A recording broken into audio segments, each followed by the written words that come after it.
Hello students, I welcome you all to this Willup channel Willup psychology. इस video में हम देखेंगे toppers की क्या वो स्ट्रेटजी रहती है जिसके हेल्प से वो लोग 95 प्लस स्कोर कर पाते हैं। और मोस्ट ऑफ द टाइम मैंने बहुत ऐसे टॉपर्स देखे हैं। मैं पिछले 4 साल से साइकोलॉजी पढ़ा रही हूँ। 3 साल मैंने ऑफलाइन पढ़ाया और पिछले साल से मैंने इस चैनल को शुरू किया ऑनलाइन पढ़ाने के लिए। तो बहुत सारे ऐसे बच्चे हैं जो कि परफेक्ट स्कोर भी करते हैं। साइकोलॉजी में परफेक्ट स्कोर करना कोई बड़ी बात नहीं है। हम सबको पता है साइकोलॉजी हमारा पेपर 100 नंबर का होता है, जिसमें 70 हमारा थ्योरी है और 30 हमारा प्रैक्टिकल नंबर होता है। तो कोई अगर बच्चा ऐसा है जिसके प्रैक्टिकल में पूरे के पूरे नंबर आ जाते हैं और वो थोड़ा अच्छे से ध्यान दे के पढ़ के 65 प्लस स्कोर कर लेता है तो ही तो उसका 95 प्लस बन जाता है। और इसमें 65 भी तो उतना कोई बड़ी बात नहीं है। आप अगर चाहते हो तो 70 आउट ऑफ 70 भी स्कोर कर सकते हो। लेकिन कैसे, आपको कौन सी बातों का ध्यान रखना है। और मेरे ख्याल से ऐसे बहुत सारे बच्चे होंगे जिनको इतना कुछ सोचते नहीं है। वो बस ऐसा है कि पास करवा दो, बस हमको ये बता दो कौन से चैप्टर्स है जिनको हमें थोड़ा ध्यान से पढ़ना है कि हमारा नंबर अच्छा आ जाए, हम निकल जाए। तो उनके लिए भी ये वीडियो है। और जो टॉपर्स होना चाहते हैं, जो टॉप करना चाहते हैं, उनके लिए भी ये वीडियो है। सारे बच्चों के लिए है। अब जिसको जो बात माननी है वो उसकी श्रद्धा। Okay, so the first thing is, सबसे पहले आपको एनसीईआरटी की लाइन बाय लाइन अंडरस्टैंडिंग होनी चाहिए। ये बहुत इंपॉर्टेंट है क्योंकि हमारे जो बोर्ड का पेपर होता है, जो बोर्ड एग्जाम के जो पेपर होते हैं, वो प्योरली एनसीईआरटी बेस्ड होते हैं। स्पेसिफिकली जो हमारे थ्योरी सब्जेक्ट्स है, साइकोलॉजी, बायोलॉजी या फिर जो आर्ट्स के मोस्टली सब्जेक्ट्स हैं, उन सब में आपका बोर्ड का पेपर प्योरली एनसीईआरटी बेस्ड है। एनसीईआरटी ही हमारी गीता है, एनसीईआरटी ही हमारी बाइबल है, एनसीईआरटी ही हमारी सब कुछ है। तो इसलिए एनसीईआरटी की लाइन बाय लाइन अंडरस्टैंडिंग आपको होनी चाहिए। आप कहीं से भी पढ़ रहे हो, किसी टीचर्स के भी नोट से पढ़ रहे हो, लेकिन 1 या 2 बार आपको प्रॉपर एनसीईआरटी की रीडिंग होनी ज़रूरी है। इससे क्या होता है, मानो 2 क्वेश्चन एग्ज़ाम में आया है जो कि थोड़े बहुत रिलेटेड है। तो एक क्वेश्चन ऐसा है जिसका आपको परफेक्टली आंसर आता है, दूसरा क्वेश्चन ऐसा है जिसको परफेक्टली आपको आंसर नहीं आता है। बट अगर आपने पूरा चैप्टर पढ़ा हुआ है, कहीं ना कहीं से आप डॉट को कनेक्ट कर सकते हो और फर्स्ट आंसर से रिलेट करके या फिर पूरा आपका जो एनसीईआरटी के नॉलेज है उससे रिलेट करके आप सेकेंड क्वेश्चन का आंसर लिख सकते हो। इसलिए एनसीईआरटी पढ़ना बहुत ज़रूरी है। सेकेंड इज़ ऑफ कोर्स आपके जो हाई वेटेज चैप्टर्स हैं, इनको प्रायोरिटाइज करना है। कौन से वो चैप्टर्स हम अभी देखते हैं। उसके बाद आपको प्रैक्टिस करनी है। आपके जो एप्लीकेशन बेस्ड क्वेश्चंस होते हैं, यानी आपके जो एमसीक्यू या फिर जो एसर्शन रीजन के क्वेश्चन है, वो प्रैक्टिस करनी है। केस स्टडी बेस्ड क्वेश्चन आपको प्रैक्टिस करनी है। मुद्दे की बात है, जो हाई वेटेज है वो ध्यान रखो, फिर एनसीईआरटी को पढ़ो और फिर क्वेश्चन प्रैक्टिस करो। बस घुमा फिरा के यही बात है। आप कहीं से भी पढ़ रहे हो, बस आपको तरीका यही अपनाना है कि एनसीईआरटी पढ़ना है, जो हाई वेटेज है उनको थोड़ा ज़्यादा प्रायोरिटी देनी है और क्वेश्चन प्रैक्टिस करना है।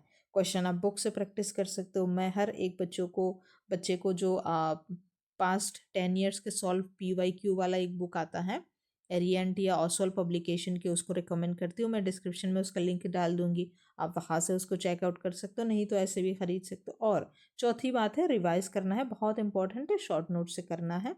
और जो इंपॉर्टेंट एनसीईआरटी बेस्ड कीवर्ड्स है वो बहुत ज़रूरी है, क्योंकि कई बार टीचर्स जो है वो देखते हैं कि आपने साइकोलॉजी का वर्ड यूज़ किया कि नहीं। हो सकता है आपने कॉन्सेप्ट पूरा एक्सप्लेन किया लेकिन अपनी भाषा में किया, साइकोलॉजी का वर्ड यूज़ नहीं किया, तो वहाँ पे टीचर्स कई बार थोड़ा बुरा मान जाते हैं। तो इस बात का ध्यान रखना है। अभी एक और बात, ये जो एनसीईआरटी की लाइन बाय लाइन अंडरस्टैंडिंग है, ये सीरीज़ हमारे इस चैनल पे आएगा। आप इसके लिए चैनल को सब्सक्राइब कर सकते हो।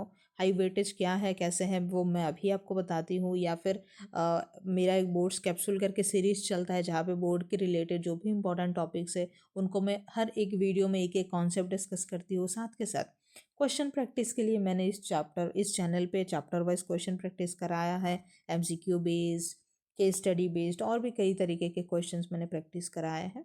और आपको एनसीईआरटी बेस्ड डिटेल नोट्स के थ्रू भी मैं चैप्टर को कंप्लीट करवाऊंगी।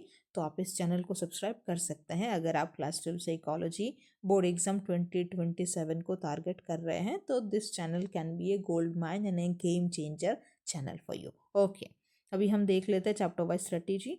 तो बहुत ही सिंपल है, 3 चैप्टर्स हमारे हैं। Chapter 1 variation in psychological attributes, chapter 2 self and personality, and chapter 4 psychological disorders. 13, 13 और 12, ये 3 चैप्टर अकेला 38 नंबर ले जाता है, नहीं दे जाता है आपको। ओके, तो अगर कोई बच्चा ऐसा है ना जो मैं शुरुआत में बोली कि बस पास करना है, तो उस बच्चे के लिए ये 3 चैप्टर नॉन निगोशिएबल है, पढ़ना ही है इन 3 चैप्टर्स को। उसके बाद ऐसा नहीं है कि जो मीडियम या फिर लो वेटेज है उनको आपको छोड़ देना है, ऐसा नहीं है, बस प्रायोरिटी थोड़ी कम दोगे तभी चलेगा। तो इसमें मीडियम में सबसे पहला हमारा आता है chapter number 3, meeting life challenges. Then हमारा थेराप्यूटिक अप्रोचेस एंड देन हमारा एटीट्यूड एंड सोशल कॉग्निशन। तो टोटल 7 ही चैप्टर है, बहुत ही कम चैप्टर है। 3 हाई वेटेज पे आएगा, 3 थोड़ा लो वेटेज पे आएगा, और एक बेचारा चैप्टर लास्ट चैप्टर बचता है सोशल इन्फ्लुएंस इन ग्रुप प्रोसेसेस। बहुत ही टिल्लू सा बहुत ही ईजी चैप्टर है, वो आपको लो प्रायोरिटी पे रखना है, वो 6 नंबर सिर्फ आपको देगा। सो दैट्स इट, आपको यही स्ट्रेटेजी अपनानी है। That's all, thank you. Channel को सब्सक्राइब करो। क्लास 12 साइकोलॉजी में अगर आपको बहुत अच्छा नंबर लाना है, बहुत अच्छे से फोड़ना है, एक स्ट्रेटेजी के साथ चलना है, सही रिसोर्सेज आप चाहते हो कि जो आपके एग्ज़ाम में आए वही चीज़ आपको मिले, वही पढ़ाई आप करो, तो ये चैनल आपके लिए बेस्ट है। मैं पिछले 4 साल से मैं साइकोलॉजी पढ़ रही हूँ। मैंने अपना ग्रेजुएशन कंप्लीट किया है साइकोलॉजी ऑनर्स में। मैं पढ़ा रही थी, ऑफलाइन पढ़ा रही थी, फिर मैंने सोचा नहीं ऑनलाइन स्विच करते हैं।